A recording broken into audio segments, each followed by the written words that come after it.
Oikanda na nonda vendela nya utambo en singa vinake nindai.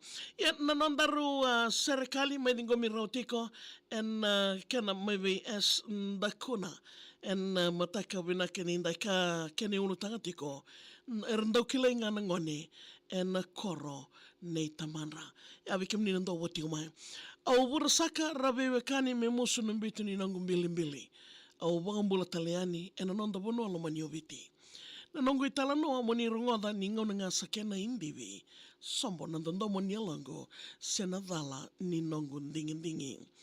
Endina ni ra ukuda butu na senikau ena vilonga ni rosi.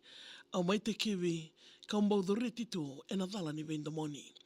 Ni nomo i wakara undalomani ni unanuma lesu e rui mosi na mbada kuita au maiti lama e wuni nongo tadhori. Nangumuli torodaki kina university ni dabani Pasifika. Sai koe talenga ungori na wono andarua sota kina. Na muninga ngandre awadingo mai na elondina. Nuinde itu na elongo me taudako na nungo matanifika. Sa kandre na nondomo sa senga ni dengo na namundau ngoleani. Ni o dhurutu embure ondau wuki sikobia utunga indaulumani.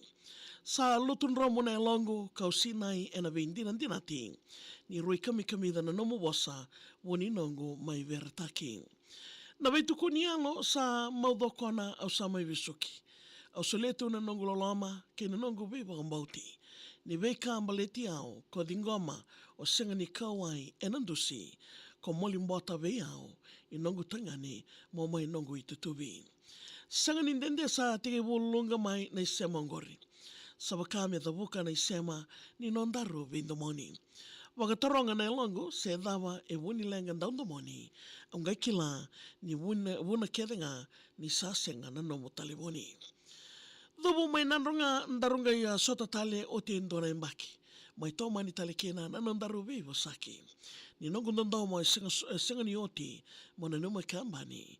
Kina nomo bonua na mbilingo sa lele oti tuyani. Talandro na nabi musiti ni usa solietu na nongundina. O ya do saramai ki wale mo mai tukuni ke ndaru kena. O iroto nungu wo wale sarto dingoma na veka ndarumbudina.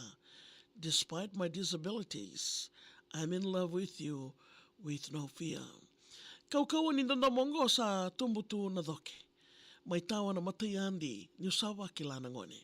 Na kendaru i volambula savura e na nondaru noke ni undiwa na vini wongo me isema ni no musote. Wai taratara sembadi mai lulunga ni kongole kina no mukoro. Na dada wuka ni veivo saki a wusota tu na no muitovo.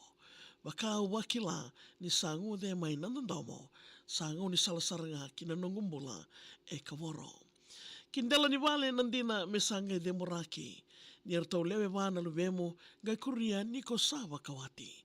Somo kaworoka na utongo ni ko ruilive i dhavilaki. Ni ko wondokan dina tu ngamai na wangai setani. Dhamambeka salamamo ni wasulietu na nongundina. Ni o tiloman re na nongueli na utongo samosita. Awananuma ni wa wakati au me unomo matani diva.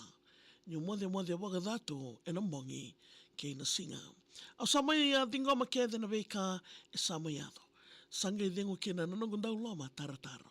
Amasite tu nanongundina sabaka umbutu kana we ni wako. Luendaru au sana maroroya kauna soma na nono wagatataro.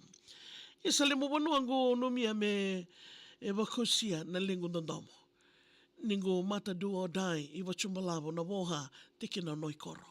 Le muwoha e bibi wagadalai ni tasi no ndina ni tasi no nanjina e ritaudako. Gila loma o iata ngenia na rawawau i alonga ni dolo. Taraitu na watongo me kamunanga ni wagatutusa. Mobusota ni kengu ila kovi au samai kirea nongo wakasuka. Ni unanuma mendina na nomu wasa mo maitata ni nongo mbuka. E sewa kede ongori ni ko wakawalena na nondarungauna.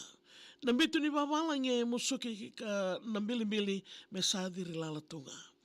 Me taka sa leso na nongo banua aundokila. Nindaru vewe kani me wusoti ke mani saka. Sabuya wana nungu ilalama maimbukuya mangondro emba. Nungu itatao mga inanuma koni ngai wakaruataka. mo tunde ana no mo wosa na no mo wale molamana. Kendaru I walambula mo ngai numa ningase e randau kaya. Ni randau ki lai ngana ngone e na koro nei tamanra. Abe kem nina ndobo de tiku mai na singa bina kenindai na nondaru serikali na maki madingo mi rasar talangana kena yawa en Viti FM. Wala na mo serikali. Email my maria@vitfm.com.fj. Be mamani di omoni tikena wang rombo ka daw na magtung mai kena wiliki ena nomani salnika kambura kena Viti FM.